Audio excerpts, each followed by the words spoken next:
మన భారతీయులు మన సంప్రదాయం ప్రకారం తాళి అని మొదలెట్టాడు. మీరు కాస్త పాస్టర్లు చదువుకోండి, శాస్త్రాలు చదువుకోండి వెళ్ళి. మీరు ఊరికే భారతీయ సంప్రదాయం అనకండి, భారతదేశాన్ని చదవండి కాస్త.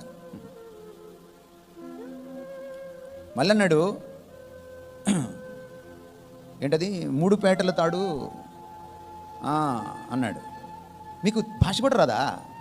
పేట వేరు, ముడి వేరు. పేట అంటే తెలుసా మీకు? పేంతారే తాడుని. 3 తాళ్ళు తీసుకొని పేనితే దాన్ని పేట అంటారు. ముడి వేరు. తాలిలో పేటలు ఉండవు, ముడి ఉంటుంది. మీకు భాష కూడా రాదా? ఏం చేయాలి మిమ్మల్ని? ఒక విగ్రహార్పితమైన అన్య సాంప్రదాయాన్ని తీసుకొచ్చి కట్టుకుంటే కట్టుకో, తాలి నీ ఇష్టం, కట్టుకో, కానీ దీనికి ముడి పెట్టకో. ఇంకా ఏం చేశాడు తర్వాత? తండ్రి, కుమారు, పరిశుద్ధాత్మ అన్నారు. మళ్ళీ ఒక్కో ముడి ఒక్కొక్కరికి ఇచ్చాడు. ఈ ఎంత దుర్మార్గం ఇది! ఈయన అంటున్నాడు, నేను ఎవరితో కలవనరా బాబు అంటున్నాడు ఈయన, ఈ దేవుడు. నువ్వు తీసుకెళ్ళి ఆయన ఎక్కడో కలిపేస్తున్నావు, తీసుకెళ్ళి దరిద్రంలో. ఎందుకంటే మహాపాపం పాతకం ఉంటుందా అంటే కోపం వస్తుంది వాళ్ళకి. ఓ పాస్టర్స్ కాన్ఫరెన్స్లో ఓ పాస్టర్ గొడవ వేసుకున్నాడు నాతోటి, దీని గురించి చెప్పానని. ఈ భారతదేశంలో క్రీస్తుశకం 1000వ సంవత్సరం దాకా తాళి అనేది లేదు. మొదట్లో తాళిలో ఈ బిళ్ళలు లేవు.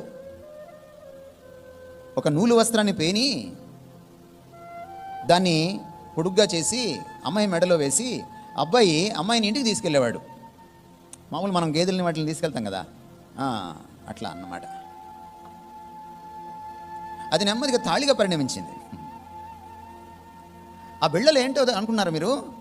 అవి వాళ్ళ దేవుడు దేవతల మర్మావయవాలు, జననాంగాలు. వేసుకొని తిరుగుతారా? తెలుసుకోవాలి మనం. ఇశ్రాయేలీయులకి ఈ మాట చెప్తున్నప్పుడు ఆయన, అరే నాయనా, మీరు అన్యులతో వాళ్ళ పద్ధతులతో కలవకండి, వాళ్ళని ప్రేమించండి, కానీ వాళ్ళ పద్ధతులతో కలవకండి, లోక మర్యాదను అనుసరించద్దు అని పౌలు చెప్పాడు. ఈ దేవుడి ప్రత్యేకతను నువ్వు ఎరిగితే నువ్వు కూడా ప్రత్యేకంగా ప్రతి విషయంలో జీవించాలి.